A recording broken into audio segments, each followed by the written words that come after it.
Man, God is so good to us, is he not? I I I got 29, 30, 33 minutes. Um, I'm gonna use all of them. Is that okay?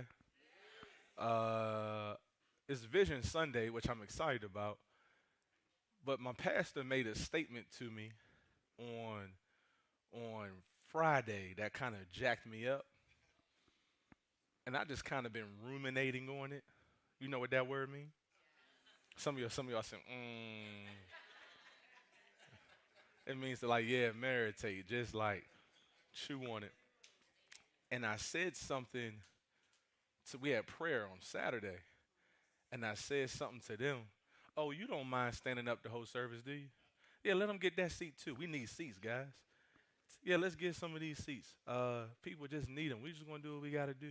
And this is part of the vision today, so I'm okay with it. Uh, but and then all y'all online, what up? What up? Someone told me I don't acknowledge them enough. Uh, so so yeah. But either way, I was ruminating. Here's what he said. You want to hear what he said? No, I guess not. Only a couple people said. Would you like to hear what he asked? There you go. Here's what he said to me. Uh, well, let me give you some context. I kind of like to trip his mind out, and he kind of likes to trip mine out. My pastor's Mike Freeman, and so we'll kind of like go back and forth on. Let me ask you this, man, and just kind of like make each other just be like, man, you just screwed my whole day up thinking about this now. And so here's the question he asked me. You ready? And I'm gonna ask you the same question. And I think I'm gonna be able to correlate this to the message. So just pray for me as I'm doing it. Shantae, he said, "Who are you not becoming because you're trapped in who you are?" God, dog. Who are you not becoming because you're trapped in who you are? Yeah, you see why would he do that to me? Why would he do that to me? And then what we do is then he asks that question and then we just go back. And our shell, she get up and leave. She be like, y'all about to be here for 2 hours. And so we got to talking about this thing, about being trapped in who you are at the expense of who you're supposed to become. And I'm talking to him, I'm like, man, it would take, it would take someone being able to see more than what you are to help you become who you are not. You're not hearing what I'm saying. Who you are not currently. Most of us stay stuck or trapped in who we are, and so we relinquish what God is calling us to be. All year I've been telling you that you need to be working on this core. This core is what? Your thinking and what? Your heart. And I said that all that should be wrapped up in this I am statement. Yes or no? So when he dropped this little question on me like this, and I'm saying to myself, well, do I even know who I'm supposed to become? Because if you don't know who you're supposed to become, then you might just forego who you're supposed to become, falling in love with who you are. Which is why I said it takes someone to see who you are and say you should become much more. God, you not saying what I'm saying. You've got more inside of you. And I don't care how old you are, you got more inside of you. I don't care what you have done that you think you've done to disqualify, you have more inside of you. And it takes you being hooked up with someone else Oh, so now I see how God can connect this whole thing. It takes you, my man Xavier here in the front row, I'm going to pick on you all day now. But it takes someone who which should be your pastor, quite frankly, because as it relates to Pastor Mike, well, I've foregone my thinking as it relates to his instructions. And the reason why I've done that is because he sees further down the line than I do as it relates to my life.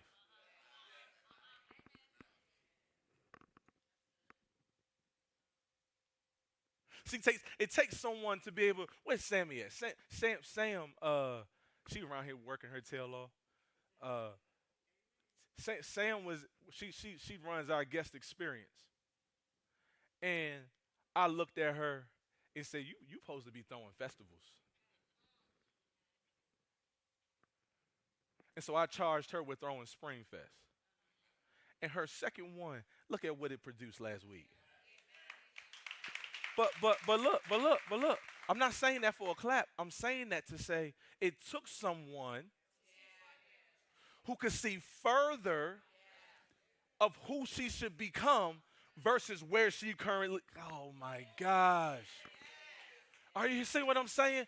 But most of us get hooked up with people who can't see past tomorrow. They can't even think past lunch.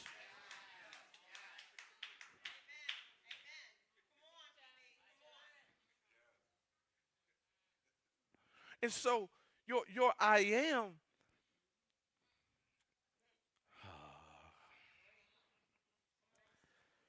your I am statement for most of y'all is jacked. I'm broke. I ain't I don't know how this gonna work. I mean, things don't ever work out for me. I'm never gonna become. I mean, I just don't see it. I don't see what other people see in me. I just don't see it. And throw that verse up there in First John, cause I want y'all to see this. Cause this is what I need your I am statement to be. By this is love perfected with us, so that we may have confidence for the day of judgment. Because as He is, so also are we. I am. Oh, I need you to see this. Who God is. So whatever God is capable of doing in me, that's who I am. And you got to confess that even when it don't feel like it's making sense. Here's the best way I know how to do this. My son Ace is a man. But if you saw him now, he a boy.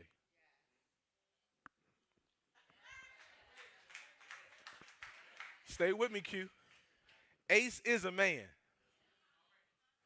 But if you saw him now, he a boy. Both are possible. Both are true. Stay with me, Cliff. He's a man, but if you saw him now, you would say, that's a boy. It's because the maturation hasn't kicked in yet. It's the reason why you can be struggling with whatever. Throw something out there. Work. Okay, maybe you aren't efficient. But your I am statement is I am efficient. I just haven't matured to that efficient person yet, but I am efficient. So you can even say that while you caught in your sin. No, I am. That's why when Saul, who y'all know as Apostle Paul, when they tried to hem him up, he said, I ain't got nothing to do with that. I'm Paul.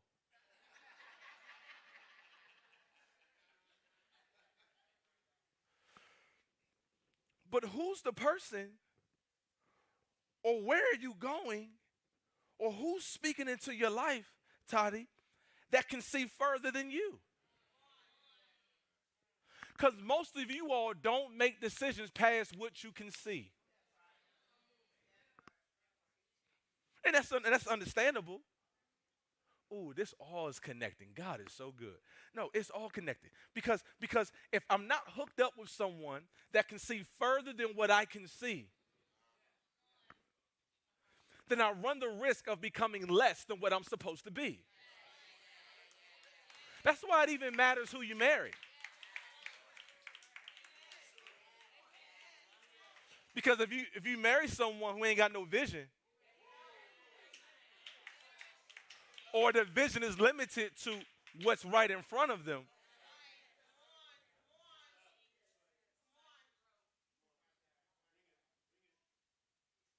no, that's why this is Vision Sunday. Oh, all this is connected. I'm so glad. God is so good. Ain't he so good? Okay. Why is it important? Because we know the vision of our church. The vision is to see people grow, lives transformed, and communities impacted through the hope of Jesus Christ. That's the vision of our church. As long as I'm pastor, that's not going to change. Now, these two boys coming up after me, y'all on your own, you know? I'm going to do my best. That win, he might come on day one and just like, man, this not even my office no more. Get rid of this. I don't know. But you also need a vision for the season. So we know the vision of the church, but what's the vision for this particular season? What's the thing that we're supposed to be doing in this particular season? Here's what vision does. Vision creates intentionality. It's also why you need to be hooked up with someone who can see further than you, because they can help make you intentional. Are you hearing me? Say, I'm with you. Okay. So vision creates intentionality, and intentionality increases our focus and our commitment. It allows us to be clear and present, and it guides our decision making. Intentionality increases our focus and our commitment. It allows us to be clear and present, and it guides our decision making. Vision creates intentionality. Intentionality leads to increased focus, increased commitment, guides our decision making, makes us clear and present. That's what it does. Here's what Scripture says about vision. Look at Proverbs 29, verse number 18. Here's what he says. Oh, this is why God had me say it. This makes so much sense. Look, this is Solomon writing to his son. Most people don't know that. The book of Proverbs is written by Solomon, and he's writing it to his son. And here's what he says to his son. Son, where there's no prophetic vision. What's prophetic vision? What he was saying is that when there isn't a vision given to you by the spiritual leader, when there's no vision given to you by the spiritual leader, as it relates to this house, ICC, I'm the spiritual leader. No, there's not another one. Now, I got counsel, and I have guidance, and I have people that I answer to. We've got 3 boards of accountability. We have all of that. But God established me as the spiritual leader of this house. Does that make sense? And so Solomon's talking to his son. He says, son, where there isn't a prophetic vision, when there isn't a vision given to you by the spiritual leader. That's what the prophet was those days in Israel. The prophet would hear from God, and the king would acquire from the prophet. What is God saying in this season? Okay, while I'm the spiritual leader of this house, husbands, you're the spiritual leader of your house. Single parents, you're the spiritual leader of your house. Singles, you're the spiritual leader of your house. And it's your job then as a spiritual leader. I just happen to have 2. I got this house and I got my own house. I got both. My job is to be seeking God's face for the vision. Heads of houses, it's your job to seek God's face for the vision. What do you mean? God, what am I supposed to be doing in this season? Because, look at what he says, because where there is no vision, the people cast off restraint. Another one says the people perish. In other words, where there is no vision, people will walk away. Okay, okay. You want to know why your marriage probably isn't working? There's no vision for it. Man, it's so rough and it's so challenging. It's tough, man. I don't understand why my marriage is struggling this bad. Okay, what's the vision for your marriage? We ain't got one. Well, just gonna walk away. Man, I don't know why I can't keep no money in my pocket. What's the vision for it? Oh, that's why it's going away. Man, my kids, I just want for my kids to get along, and they always at each other's throat. Well, what's the vision for them? Father, you established it. What's the vision? Because where there is no vision, the people perish. They walk away. And so our job, my job as the spiritual leader of this house is to say, God, what is it that you would have for us to do in this season? And we really should have a pastor. For some of you, I'm your pastor. For some of you, you're still thinking about it. For some of you, like, you ain't going to never be my pastor. It's your prerogative. Whatever. Take it up with God. I'm not asking, can I be your pastor? God establishes that. Okay? Whatever. I don't care. Well, what I'm saying is that you need a pastor that says, here's the vision for this season.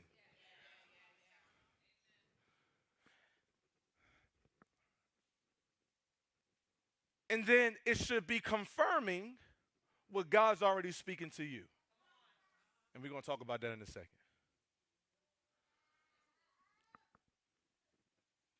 One pastor says, where there is no vision, look at this, people make it up. I thought that was funny. Where there is no vision, people make it up. I'll say it this way. Where there is no vision, there's a lack of intention. And we got to say time out for being half committed. And we got to say time out for walking around aimlessly and time out for being like half-hearted. Like, no, God, what is it that I'm supposed to be doing in this season? And to do that, I got to pursue his presence. To do that, I got to be chasing after God. Like, because if I don't, then you just do things your way. Look, our church is in a really good position right now. God is blowing my mind. God is doing some incredible things. And the easiest thing to do in this season is to do what I think needs to be done. The easiest thing to do in this season is to do what I think we should be doing. The problem with that is you got to see what Solomon says. I'm going to bring it up. Proverbs chapter 14. Proverbs 14, verse 12. There's a way that seems right to a man.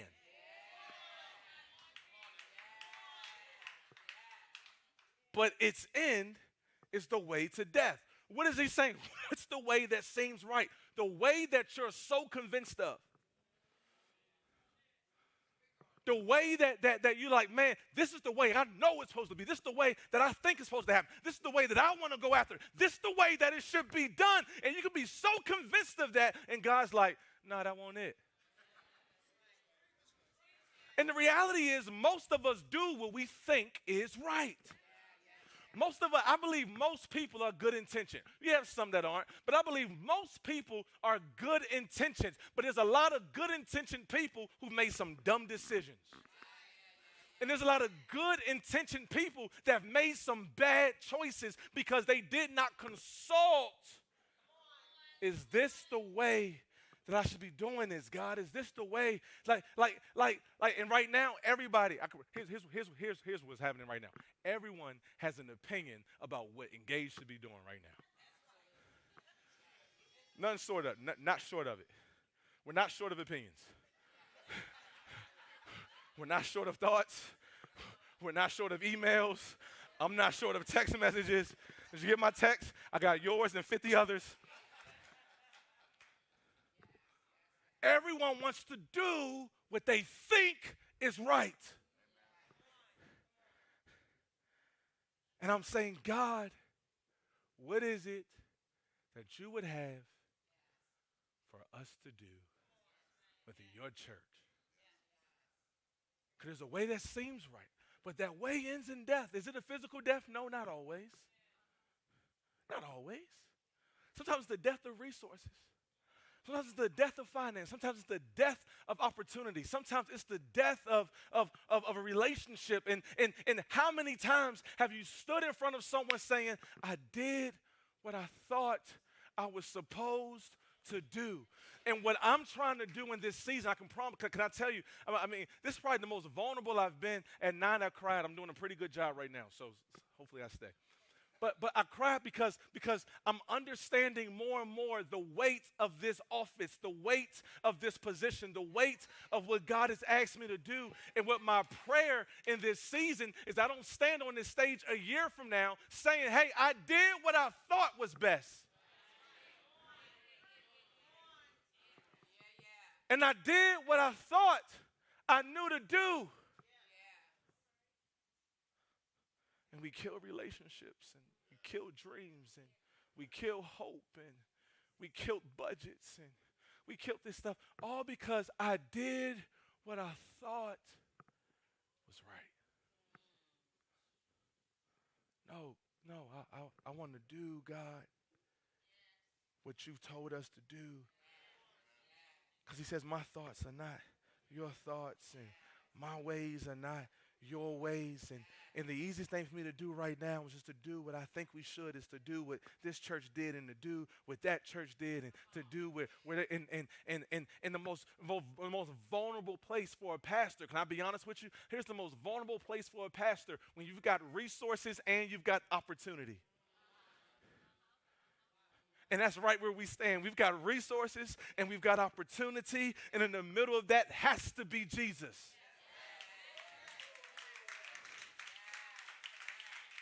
Has to be Jesus.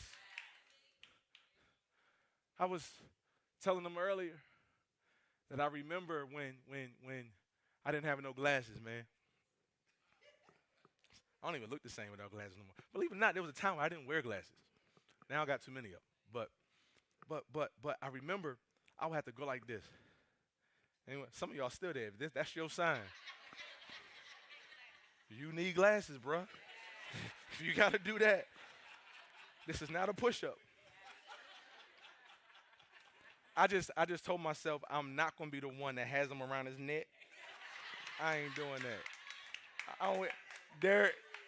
No, you ain't got a string on yours. You all right. I'm talking when they got a string on them. I ain't going out. The day y'all see me with a string, y'all should say, PB, you should just retire, man. Just give it up. Just give it up. But I was going like this, and I would have to squint. Like, I really can't. I can almost make it to the back of that room, but I can't. Like, if I squint, though, you see what I'm saying? Then I can be like, okay, that's Tristan. But if I don't squint, I just see a dude.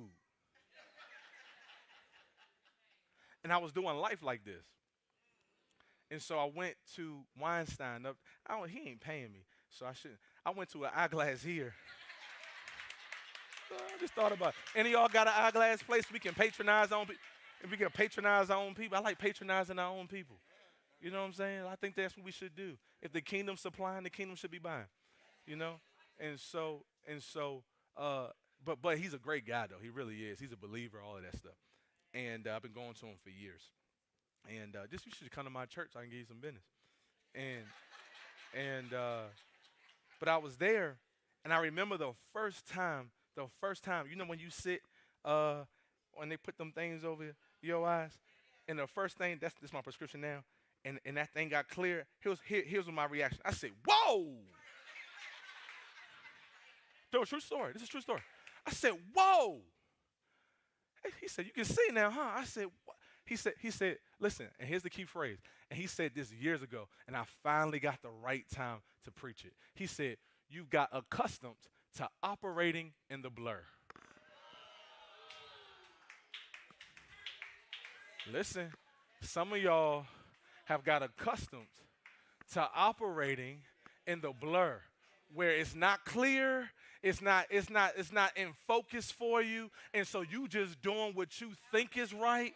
You doing what you think you should be doing, only to get there while it was blurry and find out I shouldn't have been walking this way in the first place. And it's because you haven't had someone say, let me help you with your eyes and give you some clarity. It's the reason why you need a spiritual leader who can say, what?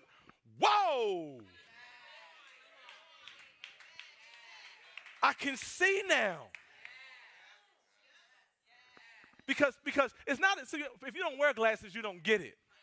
But when you wear glasses, you like, wait a minute, my entire life, or however long, what have I been looking at?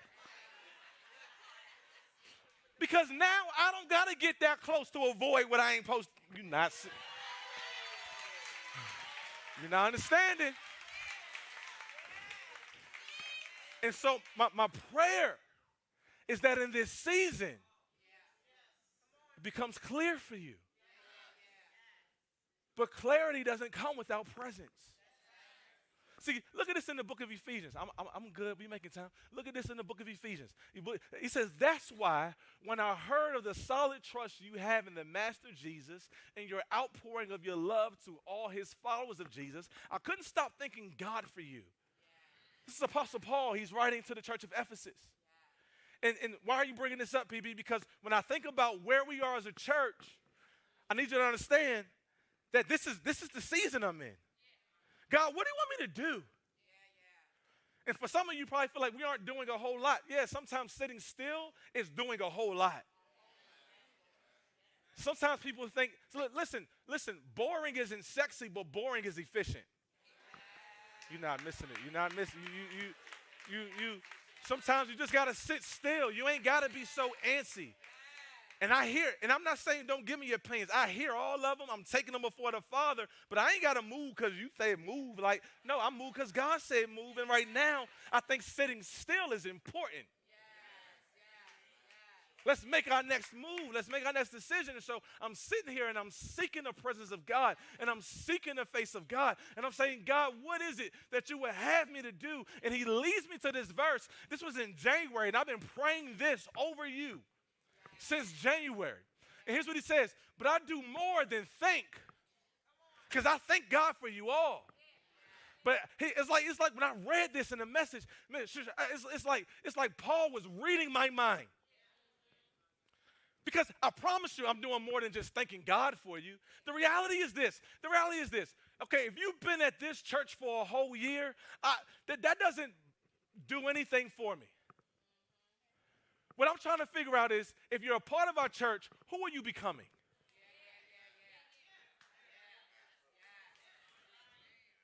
Who are you becoming? Not, oh, you gave and you showed up and you got on the, no. You came here this year. Who have you become since you've been here?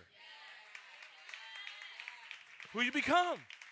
And so I'm doing more than think. Here's what he said. No, I ask. Who? The God of our Master, Jesus Christ, the God of glory. And here's my prayer for you. That's what I've been praying since January. That you'll become intelligent and discerning. Now listen, not intelligent and discerning in your own skill set.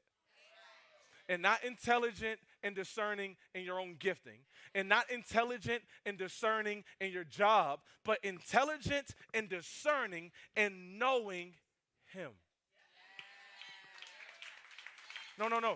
The best thing that I can pray for you as a pastor is that you will get to know God for yourself. Matter of fact, I love it this way. He said, get to know him, listen to this, personally. I want you to have personal relationship with God. I'm not afraid of that. Listen, it's the most freeing thing to know that you know God. No, I want you to know him, listen, personally, not the God of your grandmother, not the God of Miss Lorraine, not the God of PB, but who's the God of you? Who's your God? Like, what kind of relationship does he have with you? That's what I love about God. With probably 400-something people here all over today, and he has a different, unique, personal relationship with all of us. But mainly the reason why I need that is because when you come to this house, there should be more confirmation than revelation. It's in you seeking after him personally. It's in you seeking after and getting to know him for yourself. That when I stand on stage, because when you come to church, you don't come to church to hear God. Ooh. Did he just say what he just said? You don't come to church to hear God. Okay, how many of y'all came to this church and heard God speak?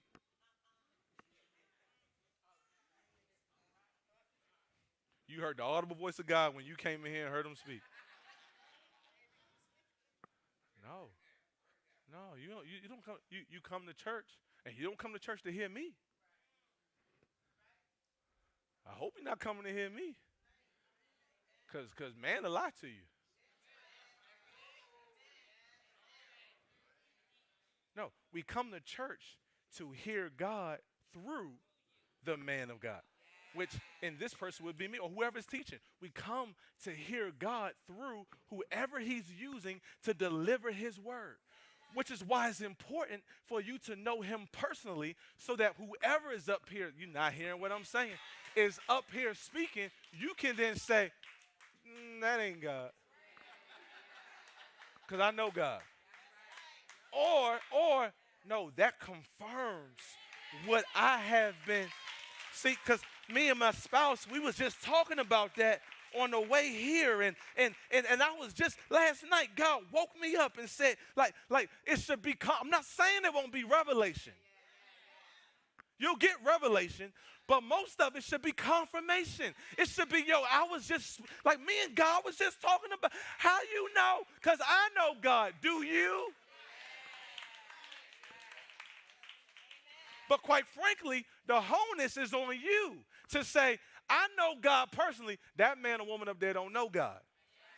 So I ain't sitting up under that if they don't know, because I know him personally. Most people can't make that decision because they don't know him personally. This is some good teaching. And my prayer is that whatever, like you just know. But why is that? Keep going. Watch. I got to hurry up. Why is that? Go back one. That you may know him personally. Watch this. So that your eyes are focused and clear. Who knew? Listen, no. Who knew that vision comes and clarity comes from seeking the presence and spending time with God personally? It's as I personally get to know God for myself that he then begins to make things clear, to bring things into focus, to take where I could not used to be able to see or acknowledge. There were situations that was fuzzy. There was people that was fuzzy. There was people that were blurry. There was stuff that I couldn't quite get right. But as I got to spending time with God, not Facebook, not group chats, not anyone else, as I spent time with God, I now see what I did not see before. I now understand what I did. Are you seeing what I'm saying? I've got clarity now. So that you can see exactly what it is. Listen to this. He's calling you to do. I don't know what I'm supposed to do in my marriage. Go spend time with God. I don't know what college I'm supposed to go to. Go spend time with God. I don't know if I should we got so many military people. I don't know if I should take this assignment. Go spend time with God. No, the best thing I can do as your pastor is encourage you to get to know God for yourself. That don't threaten me. It strengthens me. Are you hear what I'm saying? So it's as I was spending time with God and saying, God, what is it that you would call me to do? Because man, this is a lot. No, this office, man, it's a lot. We went from 185 to 650 in 3 months. And it's a lot. And I'm saying, God, I don't want to jack this up. You ever seen something look so good, and someone say, man, take it, like you ever seen a real nice car, and someone say, man, take it for a drive. Like, I ain't driving that. One of my friends, he said, I don't touch what I can't afford. He said, if I can't afford to replace it, I don't touch. I'm good. I'm good. And when he said that to me, Q, when he said that to me, oh, he ain't over there. I said, man, that's this church right now. I can't do this in my own strength and my own power. God, I don't want to jack up what you're doing. This is beyond what is going on right now. I don't want to put my hands on this. And I just was pressing. And I'm like, God, what is it that you want us to do? God, what is it that you're calling us to do? God, where, please, because if I put my hands on this, I know I'm going to drop it. This isn't for me. And he leads me to this verse. I remember this was like December, right after Christmas. I'm spending time with God. I'm in my office, and I'm saying, God, what is going on? And he led me to Psalms 127, verse number 1. You don't know the address, but you probably heard it. He says, unless the Lord builds the house, those who build it labor in vain. Because I'm in a season right now, Derek, where there's a lot of things I think I should be doing, but I don't want my thoughts to be leading this. And I'm asking God, what is it that you want me to do? And I went to the Message version. The Message version cleared it up for me really, really good. Look at this. Psalms, he said, if God doesn't build the house, the unless is cool, but I like the if there. If God doesn't build it. And it caused me to step back and say, God, are you building this?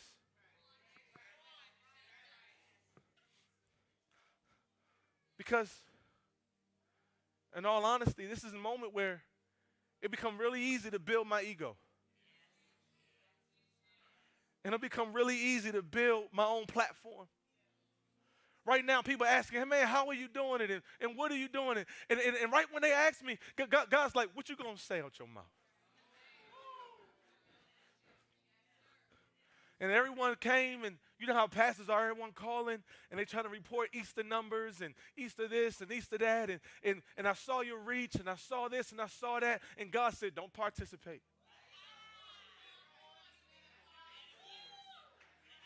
And I'll be honest with you, because my flesh was like, no, I got something to report, though.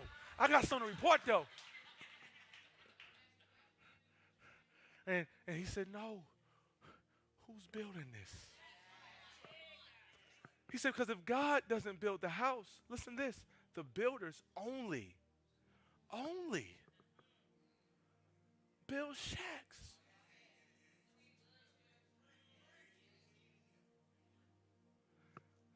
I'm saying, God, I don't want to build a shack. He said, well, a couple of things. Here's the first thing. You got to realize that you're the contractor. This ain't your blueprint. And most of the time when we hear the word shack, I'm sure most of y'all got a picture of a shack. And as I've been sitting with this for months, God was saying, no, let's shift perspective. This isn't about a shack of like what y'all saw. He said, here's what the shack is. Anything you build that I'm not in.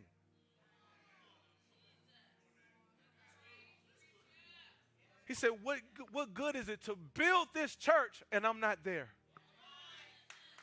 What good is it to build this thing on the outside where everybody will say it's so amazing and it's so good, and do you see what ICC is doing? And I haven't been there for months.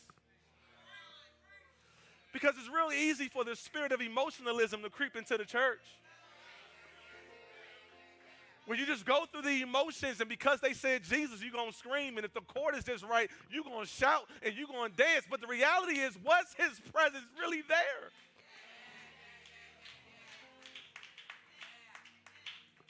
And I'm saying, God, I don't want to be a part of that. I didn't even ask you to do this. I was supposed to be an FBI agent, man. I ain't asked for this. I should be like in his uniform or something, man. I said, God, I don't want to jack this up. I don't really, I promise y'all, this is the hardest thing I've ever done in my life. And my prayer and my heart's posture is, God, you build it and just give me direction. And so I've been asking God, like, what is it that you even want me to build? Because if you're building it, like I don't even know where to start. This was easy when it was 200 people.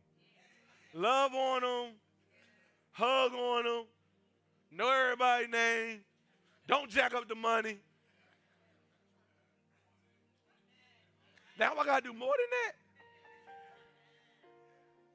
Now I got to sit in business meetings. Now I got to sit with developers. Now I got to counsel people. Now I got to answer the phone. I didn't ask for this. I didn't ask for it. I didn't ask to be leading the men's group. This ain't what I asked for. He said, but you said yes.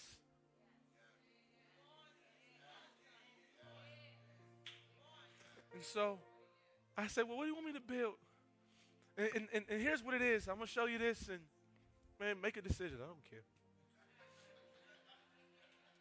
He said, no, you're going to first build people. And here's what I want you to do. I want you to build with the idea of this, centered discipleship. Asking, is discipleship at the center of your church? Are people coming here to hear you, Nelson? Or are they coming here to get in community with other believers? Are they coming here to build your platform? And here's the thing that really got me.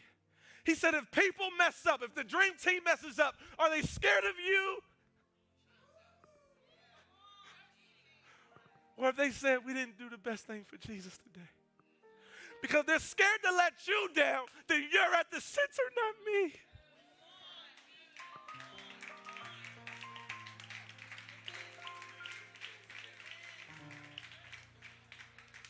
He said, no, son, I need centered discipleship. I need it to be about people are coming to hear me, to get direction for their lives from me, that they're coming and everything is centered towards who I am and what I've called you to do. And so we've got groups, but here's the thing that's going to be amazing, this thing called At the Table. This is kind of dangerous. I know I heard it from God because I'm like, wow. I'm going to start this the last Saturday in July, and probably start with every fifth Sunday after that, where church is only going to be 20 minutes. I'm going to worship. I'm going to give you some instructions. And I want all of you to get in groups, invite some people back to your home at the table, break some bread, and figure out, why are y'all in each other's lives? Because the reality is this, your answer is in the room. See, Acts 2:42 says this is what they did. They broke bread. They figured out the needs of the community. They sold their stuff and came together. And I'm not going on this big renegade of like we're going to sell it. No. But we are going to do, though, is we're going to come each other's side of each other's home, and we're going to get to know the people that we say, these are my brothers and sisters in Christ. And we're going to sit at the table. We're going to know each other. We're going to see what can I be? Like, why is God having me in your life for this season? At the table. We have prayer nights, and we're already doing that. We're going to build leaders. Got discipleship tracks. We launched Starting Point this past semester. 92 people went through Starting Point. What is Starting Point? Starting Point is, I got saved, now what? You got so many people who got saved and don't even know what to do. So we talk about how do you study the Bible? How do you walk in the gifts of the Spirit? We talked about what's the language of the believer? How do you witness? How do you evangelize? What is this stuff? We talked about all of it. We're going to start apologetics this fall. How do you defend your Bible? How do you defend your faith? Because your faith right now, some people are perverting this thing. And most of you all can't even say why you believe in Jesus. And we're growing up in a generation where my son right now, Ace, asks me why every day. Why? Why, Daddy? Why, Daddy? And me and Arshel started thinking, at some point, he's going to ask us, why are we Christians? And because our mother told me to ain't going to be good enough. Why do we know that Jesus came, died, gave his life, got back up, and rose for us? Why do we know that? See, our generation, we were told to believe it, so we did.